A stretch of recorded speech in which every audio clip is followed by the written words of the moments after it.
ইফতারের দোয়া কি? ইফতারের এই দোয়াটি আমরা কখন করব? ইফতারের সময় দোয়া কবুল হয় কিনা? ইফতারের সময় কখন? ইফতারির কোনো হিসাব নেওয়া হবে কিনা? অন্যকে ইফতার করার ফজিলত কি? কি দিয়ে ইফতার করা উচিত? ইফতারের সময় কি কি আমল করা উচিত? ইফতারের সময় কখন? আমরা কোন সময়টাতে ইফতার করব? সূর্য ডোবার সঙ্গে সঙ্গে ইফতার করব নাকি আজান হওয়ার জন্য অপেক্ষা করব? এর উত্তর হলো সূর্য ডোবা নিশ্চিত হয়ে গেলে আমরা ইফতার করে ফেলবো, কারণ কোরআন কারীমে আল্লাহ তাআলা বলেছেন আতিমুস সিয়াম ইলাল লাইল, তোমরা সিয়ামকে রাত পর্যন্ত পূর্ণ করো, লাইল পর্যন্ত পূর্ণ করো। লাইল বা রাত বলতে আরবিতে বোঝানো হয় সূর্য ডোবাকে। সূর্য ডুবে গেলে তখন থেকে রাত বা লাইল শুরু হয়, অতএব তার আগ পর্যন্ত আমরা সিয়ামকে পূর্ণ করার নির্দেশ দেওয়া হয়েছে। বিভিন্ন হাদিস থেকে এমনটি বোঝা যায় সূর্য ডুবার পর, সূর্য ডুবে গেছে নিশ্চিত হয়ে গেলে আমরা ইফতার করে ফেলবো, যদিও আজান অনেক দেরিতে দেওয়া হয়।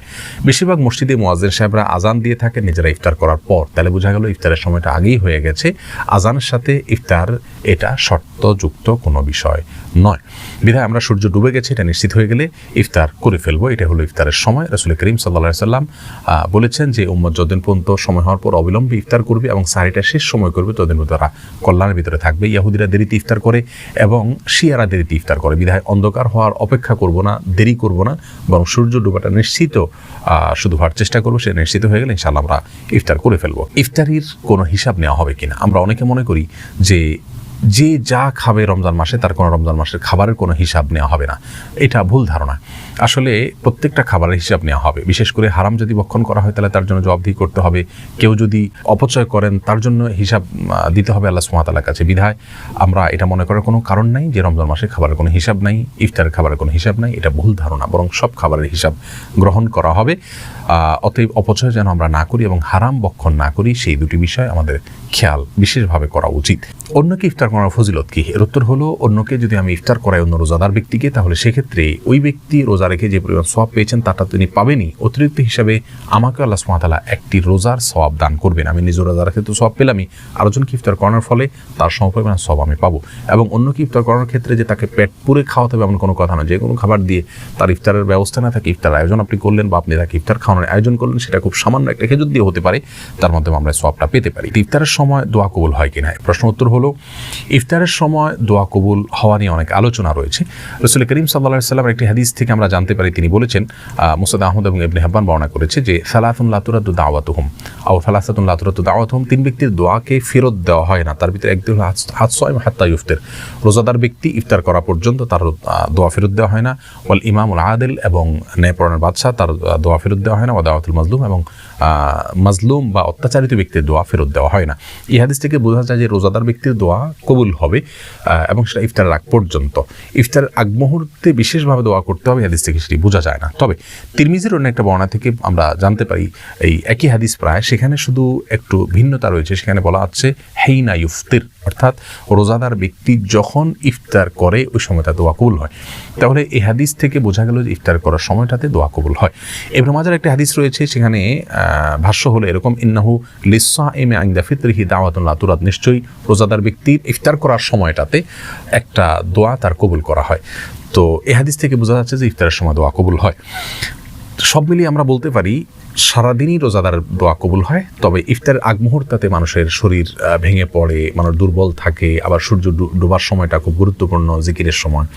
এই সময়টাতে বান্দা আল্লাহ সুবহানাহু ওয়া তাআলার কাছে দোয়া করলে দোয়া কবুল হবে, সে আশা খুব বেশি করা যায়। বিধায় ইফতারের আগে কোনো সিস্টেমিক্যাল দোয়ার কথা আমরা বলবো না, তবে কেউ চাইলে মনে মনে আল্লাহ সুবহানাহু ওয়া তাআলার কাছে আমি দোয়া পেশ করতে পারে, যেহেতু এই সময় দোয়া কবুলের কথা বিভিন্ন হাদিস থেকে বোঝা যায়। কি দিয়ে ইফতার করা উচিত? অর্থাৎ ইফতারের কোনো বিশেষ মেনু আছে কিনা? এর উত্তর হলো ইফতার সম্পর্কে রাসূল আকরাম সাল্লাল্লাহু আলাইহি ওয়াসাল্লামের অভ্যাস সম্পর্কে জানা যায়। তিনি রোতাব দিয়ে, অর্থাৎ আদা পাকা খেজুর দিয়ে তিনি ইফতার করতেন। সেটা না পাওয়া গেলে নর্মাল যে কোনো সাধারণ খেজুর দিয়ে ইফতার করতেন।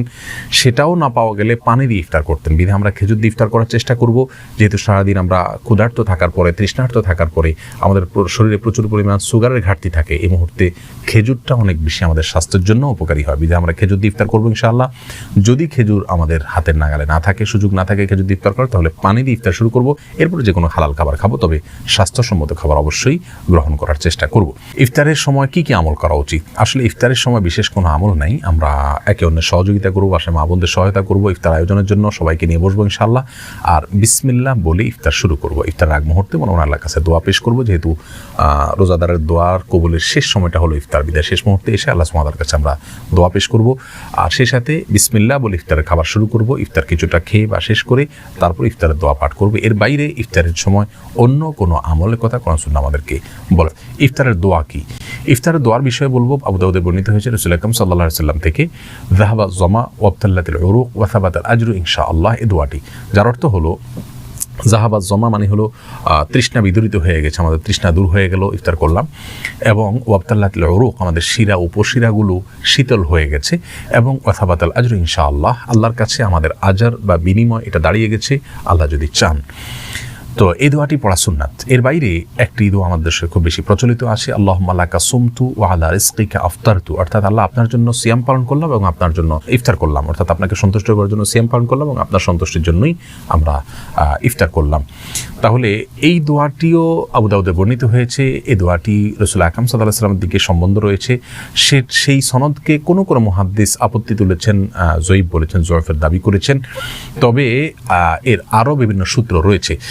এ প্রসঙ্গে ইমাম নবী রাহমাহুল্লাহর আল আসকার কিতাবের ব্যাখ্যায় আল্লামা আব্দুল কাদের আল আরনাউত বলেছেন যে এর অনেকগুলো সনদ রয়েছে, সবগুলো মিলে এটা গ্রহণযোগ্যতার লেভেল পায়, যার কারণে যেগুলো তো আমরা পড়তে পারি।